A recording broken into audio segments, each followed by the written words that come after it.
It all started. I think it all started with Parsons. The way Parsons called himself and the scheme and everybody else up. That defense rallied up for real. I'm with you, baby. You know, that Cousins that I don't like up there, we lie, by the way, baby. Way to come in with the intro right there on Micah Parsons. The Lion is the king of the jungle, even when he's hurt. But they took care of the Cousins that I don't like today. So let's tap in for the post-game show. I already got my man Eric B on the live with me. We're waiting for Bob to tap in. So where are them Cowboy fans at, especially the ones that said Kirk was a better quarterback than Dak? That ain't gonna happen. You know, I like accountability. You know, leadership is one thing. You know, you let poor performance go, you know, in an organization. And if you don't rectify that poor performance in that organization, it becomes like a poison. So we're going to weed out these fans in our fan base that seem to think Kirk Cousins was a superior quarterback to Dak Prescott when Kirk is now 10-41 against winning teams. And Dak is 5-1 against Kirk Cousins. I mean, the numbers don't lie. How many more of these alphabet lures are y'all going to continue to bite out there on these networks that hype up these 8-1 teams? Yes, we see the Philadelphia Eagles, baby. Daddy's coming home on Christmas Eve.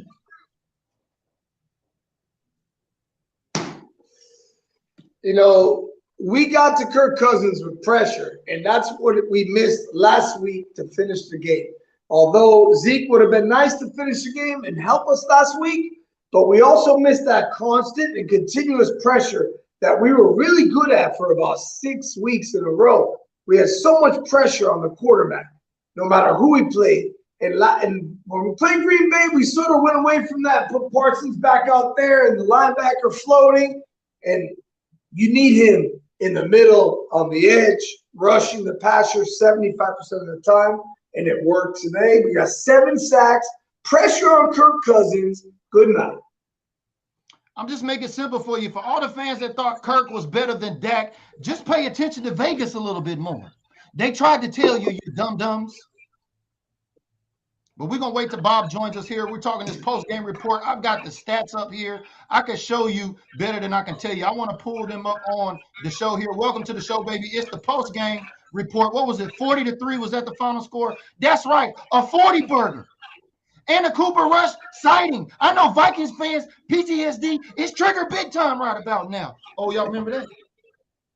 I do. I know you remember it. I know you remember it, Eric B. I'm talking about the sometimey fans that like to hang around and crawl up on these posts, especially these fans from the other 31, baby.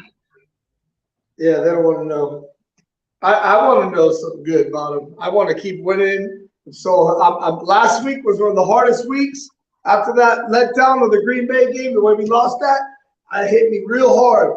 And this made up for it. I feel so good now about the Cowboy season, the direction they're going, one game and winning and momentum. It does a world of good.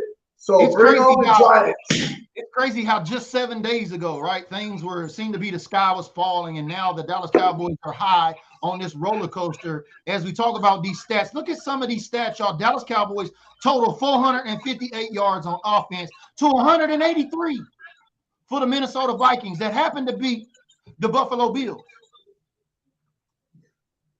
We got Bob joining in on here with us today. Bob is now on the stream. We see you, baby. How you tapping in, Bob? Woo! Yeah, man. Yes, feeling damn good. The lion leadeth the jungle, baby. Look at these stat sacks, y'all. I mean, the Dallas Cowboys had 7 sacks. 7, baby. That finger-licking defense is good for every day of the week again. Finger-licking good, baby. That defense showed up big time. And I told you in the pregame show, didn't I, Bob?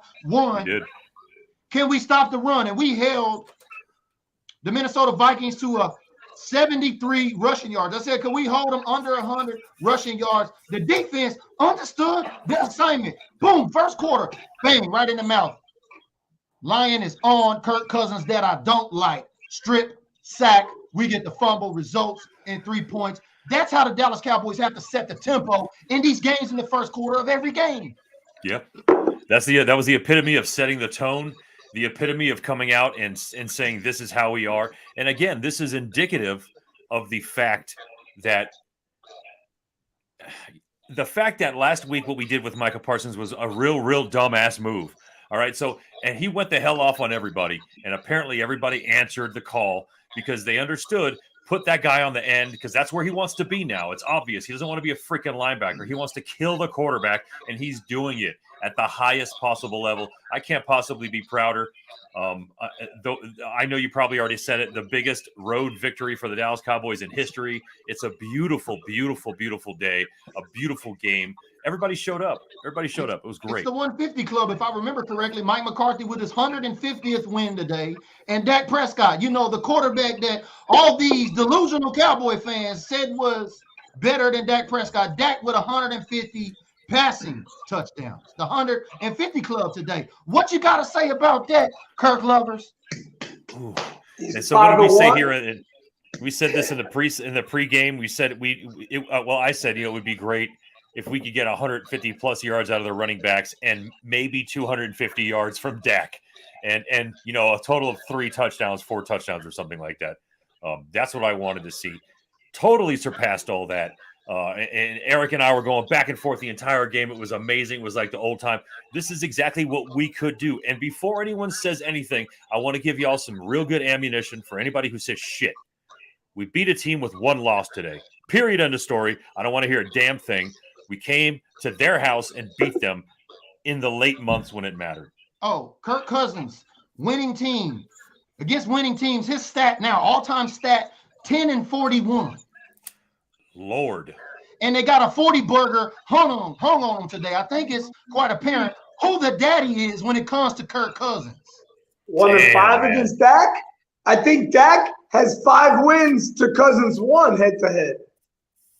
The numbers don't lie. I just don't get these Cowboy fans that bite off these lures of these alphabet networks that they so eloquently put out there for you to swallow hook, line, and sinker. Yeah. Always changing the narrative, but the narrative is undeniable right now. We've got one of the best defenses in the league. I think today, positionally, we can show what we need to do, since we are not necessarily the greatest on the back end with those safeties and corners other than Diggs. We pressure the quarterback. Your quarterback can't throw you the ball. Who gives a shit if you're open? You will never get the ball. And that's the kind of defense that we need to be playing, and that's what we did today. Yep, definitely appreciate everybody tapping in. We got over 50 folks on this live. Thank you for tapping in today. The Dallas Cowboys are victorious, 40-3, baby. And like my man Jesse says, they ain't crowning him with no change today, baby. When's the last time? Kirk got to get your own ice, baby. You out there rocking rented ice. That's what happens. You put your team on your neck, and the Dallas Cowboys defense took it off. You call them demos, but we ride limos too. Tony Pollard is a top 10 weapon in the NFL. How about this? How about the most lethal running back tandem in the league? Can we just coin them that? How about the bomb to Tony Pollard from Dak Prescott? The inaccurate quarterback, the one that's superior to Kirk Cousins. Did y'all see that play? Oh boy, yeah. We call because we call out each other after every score. What the hell was that? Finally, we got a pass thrown to Tony Pollard. Now I forgot that he was from the backfield. I assumed it was in the slot right there because my imagination was running wild today. But I saw that happen. And I was like, that's the kind of hands this MF has, the same kind of hands Zeke has. These dudes are world-class athletes that know how to catch the ball. That play in particular was beautiful. It was very reminiscent of the old screen Zeke did against the Pittsburgh Steelers his first year, without as many jukes and all that other stuff. But, Pollard's got the speed, and it used to be where we leaned on Zeke and then put Pollard in. I think the tide has changed in that whole theory. And Eric pointed it out earlier. It's going to be where Zeke is now the guy who's going to pound the rock at the end of the game. For Cowboy fans, I got a message. Anytime I post any more Zeke or Tony Pollard content here, just stop the argument about who's fucking better. We're on the same team. Did you see them? They're the most lethal running back tandem in the league. Isn't it nice to have that on the team? Exactly. It's not. I mean, look, there's probably people out there that are mad fans of Pollard, mad fans of Zeke, but they do play for an organization that most of us have been following our entire lives, and they make us better. They make us feel better, and it's a good day for the NFC East, I think. Other than Philly, it's good for us to move up a little bit, I think. Yeah, Washington beat Houston today. The Giants lost to the Lions, and of course, the Philadelphia Eagles still at 9-1. But you see what we do to one-loss teams. Philly, tune in, baby. We're gonna see you when Daddy comes home with all the presents. Oh, Daddy's coming home on Christmas Eve. Don't believe me? Turn on your notifications and just watch, like I told you about Kirk Cousins this week. It's going to be a good stretch, man. We got a few days to get as semi-healthy as possible, and then, boy, I tell you what, the Giants, at home against the Giants, NFC East rivalry on Thanksgiving, the hot and hardcore defense. I think they're going to shut it down. The Giants has had a tough game too, so we both got 4-day weeks. You both better be ready. They just got their butt whooped. And we just won. So momentum rides on us, and we're at home. We better take care of that. You know, the Salvation Army going to be rolling out. The kettle going to be there. I don't know if Tony Pollard going to jump into it. I don't give a damn if Donald Trump was the quarterback, even though he got his Twitter back, and he jumped into it as long as we knock off the Giants, because we're coming for the Eagles in the NFC East, baby. I think the Dallas Cowboys move up the ladder to second place in the division after the day. Am I correct? Yes. Because we have the win. We have the win over New York, so that definitely gives us that little pop. Yeah, for sure. And we're gonna sweep them next week. Philadelphia fans really touting their, this record, but you beat our backup quarterback, and you see who Dak's daddy is on, Kirk Cousins. He's the father of Kirk too, 5-1. And if I'm not mistaken, what's Dak's record against the Philadelphia Eagles? I know he went 2-0 against them last year with, oh boy, Dak, Hurts and the quarterback. Yeah, they don't want to talk about that. They want to shorten that and tell you how many times that he's beaten Hurts, which I think is only 2 times. But yeah, we got their number, I think. Yeah, sure. Well, we're not gonna put the cart before the horse. I'm just hyping it up, baby, because I'm excited. I already told my family it's about to be bonkers up here Christmas Eve. Cowboys, Eagles, NFC East could determine the champion. Christmas Eve, the holidays, drinking, food, you name it, baby. What you doing for Christmas Eve out there, Eric? Well, starting today, I started partying a little bit extra and drinking a little bit more spiced eggnog and watching the games, getting ready for Thanksgiving out here in Crystal River, Florida, and with my parents, thank God. And then Christmas, probably the same thing. Watching the games, cheering them on, and hitting a couple local theme parks, Busch Gardens, Adventure Island, Central Florida. You know what's that? Oh, yeah.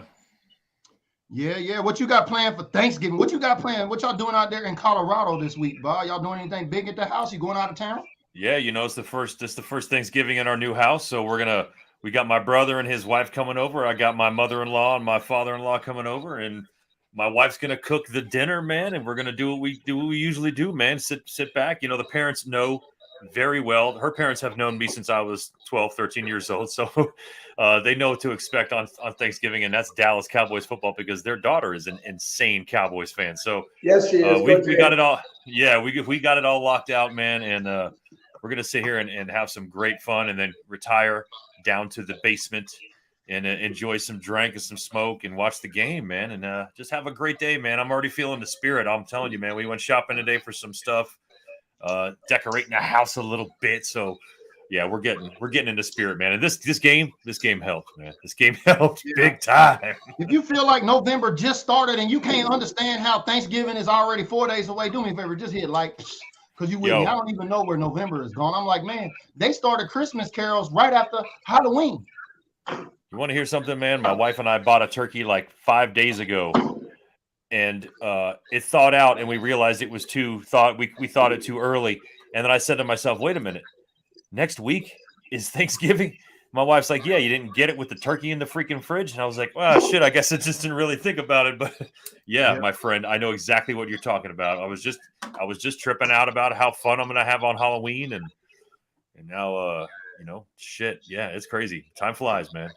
But yeah, we're gonna have a good time here at the new house, man. Y'all know how it goes. If you got to smoke a little something or drink a little something to deal with these Dallas Cowboys, tap in because we on a victory smoke here today. Man, I'm telling y'all, I'm on that Gary Payton, man. Shout out to From the Soil. I picked up some of that GP. That GP gets you. That GP had me right for the pregame, and it had this Dallas Cowboys defense right. Because right about now, them boys ain't drinking Busch Light on the plane. They smoking on that Vikings pack. Vikings that's what pack. it's called. What? Hey, Gary Payton, you're also known as the glove, right? So it got you. It's got you, boy. The glove. Yeah. Shout out to Gary Payton. Shout out to Sean Kemp. You know, my man Mike Rock has been up there. I'm guilty. I ain't even been up to. They opened a dispensary. So if you're big time Sonics fans, I know a lot of Pacific Northwest folks follow us here. But Gary Payton and Cookies. Kemp. Yeah, Sean Kemp. I'm sorry, his name slips my mind. You know, the Rain Man. Yeah, they opened up their own dispensary up here in Seattle. I got to get up there. Probably gonna need to make a reel or do something like that. So if you got it, roll it up. I'm on that Gary Payton, man. What's you on tonight, Bob? Well, I like that Mark Buddha's out there smoking that Gorilla Glue #4. It's crazy that it took them up 3 phenotypes to get it right, but I always liked 1 through 3. But yeah, 4 is amazing. I am currently smoking, and it's funny that you say that, whether you ask that, because I told you recently I kind of switched over to during the day. I'm smoking more sativas. Like I'm getting used to them a little bit is what I'm doing. So because nighttime comes too early, not to this time change has got me all effed up at 5 o'clock. It's already dark. So I don't want to be sleepy by then anyway. So I'm smoking that Apex again, B. We talked about it. And you said that you had it before, BG. And that was Apex is a good, strong sativa that kind of hits you a little bit, but not enough where you feel like you got to go to bed. So Apex. Sounds like you're getting your Mike McCarthy or your Dan Quinn or your Kellen Moore on and making some in-game adjustments with the game plan. Yeah, man. Yeah, there's only so many hours of daylight, man. I'm trying to be awake for all of them and through the night. Yeah, so I'm pretty much done with the Vikings, man, with the Cousins that I don't like. I tried to tell y'all he was not the superior quarterback, and I'm trying to make sure that those Cowboy fans that are diehard 10 toes down don't swallow the bait with these alphabet networks, man. You know, a lot of folks is really out there. They're like election deniers. They were walking around saying that Kirk is a better quarterback, man. I just can't believe it. Make sure you turn on your notifications. We like to make sure we keep those Cowboy fans undelusional over here. Do we want to officially high five and move on to the New York Midgets right now? Topical? I'm all with it. Just like my man Chris Thompson says, just give the rock to, you know, Eric B says, dude in a gray shirt trying to run the ball. Run the damn ball, Eric B. What you got for these Giants coming up on Turkey Day? That's it. Because Zeke is feeling pretty good and Pollard is juice. You got the juice in the leche. That's my thing. That's what I'm calling it. Y'all want to jump on that? Let's do it. The juice in the leche. Deliver it, brother. Let's go. Yo, I tell you what. Usually juice and milk don't mix, man. So we're gonna work on that one. But yeah, that's the truth, man. We got one and the other, and having it is ridiculous, man. It's a great problem to have. I think it's great. People always trying to find. I'm not going to say anything about generations of young people. I think most of the time, people on the internet are doing their best to divide everybody. When this fan base has really been sticking together for so long, it's impossible to do. They start throwing these crazy, stupid narratives out there. The fact of the matter is, the Vikings definitely were not a match for us today. And Eric B even called it before the game. He's like, the thing about Kirk Cousins is when he gets hit, he fumbles, or he doesn't fumble, he crumbles. Hey, man. He goes to the ground. The dude doesn't go. Oh, you could tell he was trying to get rid of that ball quick. So you're absolutely on the money. I seen that too. Yeah. Yeah. It was, he just fucking falls like a sandcastle. And that's what happened. I think maybe he spun out. And let's give Dak some credit on that rollout that he did, that he could have lost about 11 yards on, but did some Tony Romo shit with Tony Romo calling the game. Yeah. And pulled that out and gained, I think, 2 yards on it, which was pretty much something I think Romo did exactly. Some good stuff happening today, man. I saw a lot of really, really good energy, and that's what I want. That's what I wanted to see. I know in the pregame show, y'all were definitely on the money. Y'all were a little bit more confident. I think I was a little bit more skeptical because I wanted to see which Dallas Cowboys team was going to show up in the first quarter. You know, the first quarter of the Green Bay Packer game, at the end of the first quarter, it was 0-0. True. Now, granted, you know, I don't want to bring up old shit, but how you come out shows how you prepare. And it looked like that team was unprepared in that game as we made multiple critical penalty decisions that were unwarranted that cost us the game. And of course, the boogeyman over there, he's got the Dallas Cowboys number. But as we go into the Giants on Thursday Night Football with the holiday this week, we've already took out the Giants once. And after the Giants, lost to Detroit today, I think the steam on New York is done fizzled.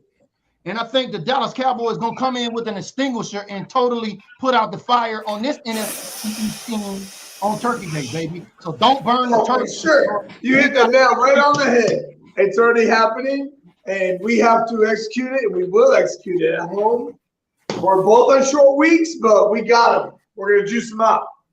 And we're going to take a nice position in the NFC. Not the NFC East. Yeah, we're behind Philly. We all know that shit. We'll wait for Christmas Eve to talk about that. Now we're talking about our positioning in the NFC, and we're right there. Right about now, if when you go to a casino, you've been to a casino before, Bob? Oh, yeah. You've been to a casino before, Eric B? A few times. When you go to a casino, they say the longer you stay there, the odds work against you, right? Yeah. I heard that before, but house money is only good for so long, and at 9-1 right about now, the Philadelphia Eagles, your house money is about to run out the longer you stay in this casino. And I guarantee you, if y'all take care of business come Thanksgiving, on Christmas Eve, it's going to be jackpot for the Dallas Cowboys, baby. So y'all keep holding that house money. I'm curious to see over these next couple of weeks. They barely squeaked past the Colts today. Sarah Berryhill, Sarah, prototype girl. Yeah, we always, since we were young people, we always wanted to know how you get that Eric B energy. He's a different kind of dude. Just I don't know what to say. I love it. I didn't even see that comment. She says I need what Eric B is smoking. Yeah. Come on, bring it. Now, if y'all know, I went out to visit Bob. We met actually this year. We all went to a concert, all three of us. If you're wondering, what's our connection here? We all went up to a Cypress Hill concert on the 420 pregame. And man, I'm gonna tell you, my man Eric B was turning up at the concert. Y'all know you got some footage somewhere, Bob. Yeah, I got plenty of footage from that night. You know this, man. A lot of it's on my channel, but there's some stuff I have on that we couldn't put up or that I didn't want to put up. Yeah, we were having a damn good time, man. That was good shit. It was definitely a great visit. I'm so glad I flew out from Central Florida to Denver, Colorado to see the 420 concert, bro. Cypress Hill, Red Rocks. At Red Rocks my homie PG showed up. What? That was badass. We had the time at the dispensary. Bro, are you kidding me? That was epic, brother. That was definitely one of the bucket list checklists out there at Red Rocks. Hey, Joe Tranchina, we see you tapping in from Italy. I'm sorry. He brings up a good point. Our next three games are home games with the Vikings, the Colts, and the Texans. He's saying that the Dallas Cowboys should be 10-3 before we go back on the road again. If you believe that too, do me a favor, just like this video and share it on your timeline today where the Cowboys win 40-3 over the Minnesota Vikings. This 8-1 team. I hope you're paying attention, Philadelphia, while you hold on to that one loss. This is what we do to one-loss teams. Hey, Eric B., lower your volume just a little bit. I will. And that boy who just read that tweet is right on money. Exactly what's going to happen. Exactly. Thank you, Mark. I get a little excited. Sometimes I put the team before the team. It should be the team. But we know the Dallas Cowboys is the team today. And everybody was watching today. And I just want to say big up to all the haters. If you following and you come in here, just FYI. You a fan too, baby, because you're commenting here with us. And we appreciate that. Just keep it football. I got a couple of little tards I'm having to deal with currently, and I'm getting ready to start flicking folks like a booger. Just keep it football around here. We know the haters got PTSD today, too. Y'all big mad because you can't share them memes in your phone about the Cowboys. Hey, real quick, I know we don't want to go backwards here, but I didn't see the stats. But what did Jefferson wind up pulling the whole game? I'll tell you, Bear, right here. Good question. Good question. Let's talk. Everybody said he was the best wide receiver in the league right now. So I want to know what he did. Yeah, he is. He sort of is. Diggs held that ass down. I mean, they only had 110 passing yards. Where is those stats at? Player stats. He sort of is one of the best receivers in the league right now. Yeah. Here we go. Justin Jefferson, 3 for 33, 11-yard average. And Okay. let's compare it to CeeDee Lamb, because I said Dak to CD has to be better than Cousins to Jefferson to win That's the game. good. We're going to definitely say that he won on that one. But what is the stat on that one, BG? If since you're in Statland, you're probably up there on that killer website. What you want to look at? What you want to know? How much? What did CeeDee Lamb get? Dak to CD. Yeah, his numbers today. Lamb was 5 for 45, average 9. He was really a non-factor because it was Tony Pollard in the pass game with 6 receptions, 109 yards, and 2 touchdowns.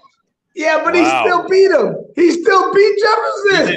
He did beat him. He did beat, and Dak obviously beat the hell out of Kirk Cousins' yardage. But at the same time, that's a big thing. And we also need to know, because if you paid attention during the broadcast, we realized, as Tony Romo pointed out, that he doesn't really travel Diggs. So Diggs stays in his position and covers whoever the hell lines across from him. Very rarely does he follow a wide receiver. So that was not only done by Diggs when he covered him, which is another stat we could probably go deeper on, but the rest of the Dallas Cowboys defense is what helped make sure that Jefferson was a non-factor today by pressure, 100% by pressure. I'm curious to see what PFF going to have to say, what kind of stats they're going to try to dig, because he didn't gamble much. I think there was one play and Jefferson might have got him for a good chunk of a good piece of that yardage, I believe. Other than that, he locked him down again for the second year in a row. Diggs is that dude. Oh, Angel, what's up, dude? Good to see you, man. Yeah, that toe drag was ridiculous. We've been waiting to see Gallup kind of blow up, and look what happened today. That kind of important catch on the sideline, that toe drag swag shit, was 100% Lamb, which we don't know Lamb to be that guy. He makes every other kind of catch. He likes to make big catches in Minnesota. In case you don't remember that one last year, we had a Cooper Rush sighting tonight. I mean, Kirk Cousins is so good, they had to bring Cooper Rush, the backup quarterback, in the game. Would you believe it? But I like what Mara's got here, and I wanted to ask this on the segment here today.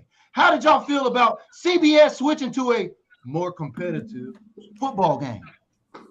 I will tell you this. I was having such a good time. Me and Eric B were on the phone going back and forth. I got pissed for 30 seconds because I was saying to myself, damn, how am I going to watch this? Because what I did was I went to DirecTV. And, of course, DirecTV is showing the same feed that everyone else is seeing, which means since they're showing that in my area, it's blacked out. So I can't watch it on DirecTV either. And I said, oh, damn. Oh, never mind. I'm going directly to my Firebox. Boom. Rock and roll. Watch the rest of the game. So I was cool. But I was going to also ask, when was the last time we had that happen where we were spanking somebody so hard they just up and switched the game on us? Like, I tried to tell y'all in the pregame show, the Dallas Cowboys want to come out here, smack somebody in their mouth, knock their teeth out, take the ball, score on them, run it down the throat, put a 40 burger on, so that way we get the backup quarterback and they switch it to a totally different game. That's when you understand the assignment. And I couldn't be more happy for my coach and my coordinators today. They went in and got the job done so eloquently they had to switch the game. I mean, shout out to Mike Rock, because if it weren't for the Dofu Sports app, I wouldn't have been able to keep up. I had to keep refreshing on Google. So shout out to Dofu Sports app. Shout out to Mike Rock for keeping us in the know, because everybody was upset, especially me. I even added CBS to let them know. Look at all these pissed off Dallas Cowboy fans. So I ask you this. Why would they really switch that, y'all? I know it's not about a more competitive game. Let's look a little deeper. Why would they switch the game at this point? Because we're whooping the ass. I mean, that's it, really. I guess, I don't know. I figured you would go longer. And matter of fact, I think Dak Prescott was still in the lineup when they decided to switch. It wasn't until after they switched before they pulled Rush out, and it might have been because they switched televised games. I could have said, "Damn, we're that good today. We might as well pull some players." But I must thank you, Bob, because he called me on the video chat. I missed the first one. I was replenishing my drink, celebrating another touchdown and score. And every score and touchdown or point, I usually open something new and get it started, continuing to go forward. So good luck trying to keep up with me. But I will.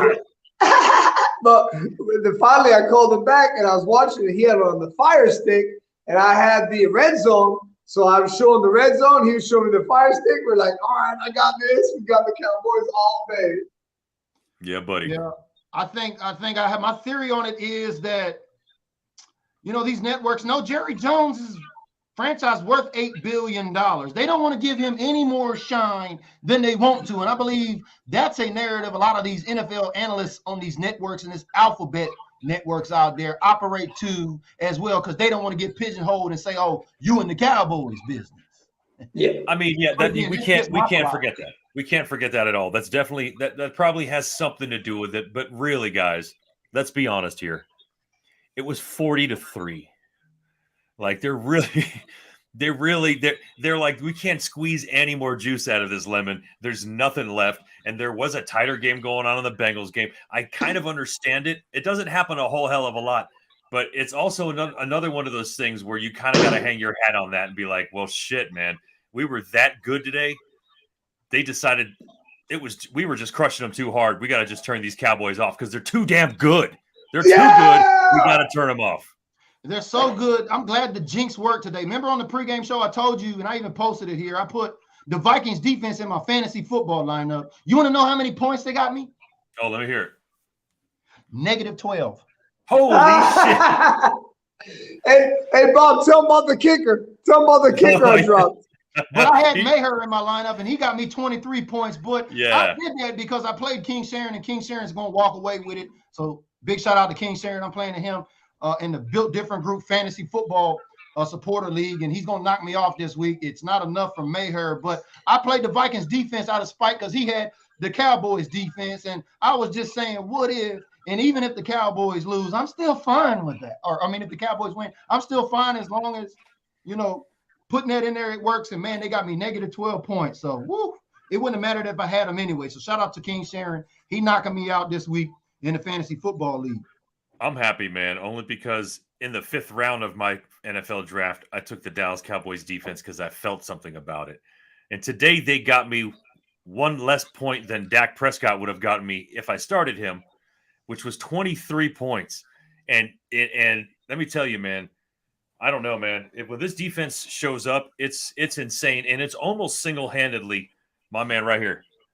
I mean, by that, I mean, he might not be the one making the play, but he's the one causing the team to adjust so that he is not a factor on the play, thus opening up the play for somebody else to do well. So I really do feel, even though the Giants have a decent offensive line, I still feel like we can do on Thanksgiving what we did today against the Vikings, still against another NFC East opponent in the Giants. I really do feel like now I do, which this defense, 7 sacks a day, and I'm sorry to cut you off, but getting into them Giants, I know Danny Dimes, we got to him often in that first game too, but listen to this. J-Ron Curse, 1 sack. Micah Parsons, 2 sacks. He had, of course, the sack strip.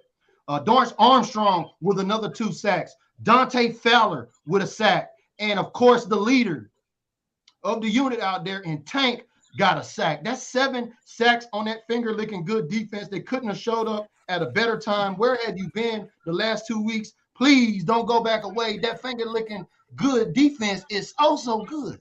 Didn't Neville Gallimore get a sack too? Let's take a look here. Neville Gallimore. No, he did not. They don't have him recorded this one. They don't have him recorded this one. That's terrible. I have not been impressed by a rookie or a second-year guy ever, much more than Parsons, the way he stepped up after the loss last week. And the things he said to the media and to his coach and to his teammates, I have not seen that amount of leadership in a player since Michael Irvin. A second-year player too, bro. The kid's a kid, man. But he's got man boy shit going on, man. He called up the whole defense. I called up myself, the defense, you, him, the scheme, the coach, and we all sucked. And you're not going to commit to the run. You guys can't fucking stop the run. You all suck. We suck. And then everybody, it was either going to be really ugly today or nice. And it worked out real well. Parsons speaking up is the key. That guy is the key. It's the lion, man. Yeah, 29 points. 20 points for any kicker, period, in the league is big. And I believe Maher is getting it done. I drafted him on my fantasy football lineup, but as Brandon's tapping in, he's having problems over there on Facebook. He probably shared it too many times, and them haters already trying to report. He's on YouTube. Appreciate you keeping committed there, King Sharon. We couldn't do it without you, baby. Make sure Y'all go and check out my man King Sharon and Brandon Red Eye Construction out there in East Texas as we do this post-game wrap-up here, man. What a great day. The Dallas Cowboys are now 7-3. Ooh wee. Turkey Day in a short turnaround. We are going to be live here Thursday again. It's going to be Turkey Day. So make sure you got your church clothes on. Like I shared with y'all here before, growing up, we didn't get dressed up for Thanksgiving or for Christmas for that matter. We just wear our Cowboys church clothes and we turn on the TV and watch them boys, baby. I still do the same. Every year, man. Every year. It's beautiful stuff, man. Yeah, we got to revel in this, man, and we've got enough time to be happy about it and move on the next day. Monday's a new week, and we got 3 days after that. Thanksgiving, my favorite holiday of the year. Boom. Dallas Cowboys. It's a wonderful thing. I don't know. I just hope I'm going to stay positive on this, but I always get this feeling sometimes. Well, yeah, we're good. Yeah, we're good. And then they come over by and they stab me in the yard, in the neck. And they drop me down. So hopefully that doesn't happen, at least not until after Thanksgiving. I got you, baby. I appreciate everybody tapping in here. It's been the post-game report with Bob, BG, and Eric B. Bunch of B's, baby. We on a search for that Super Bowl, if you know what I mean. And the Dallas Cowboys at 7-3. We got the Turkey Day game with the Giants up next. And make sure you turn on your notifications and tune in. Don't believe us. Just watch. Win, lose, or tie. You know the 3 B's. We going to go live. And we'll see y'all on the next episode.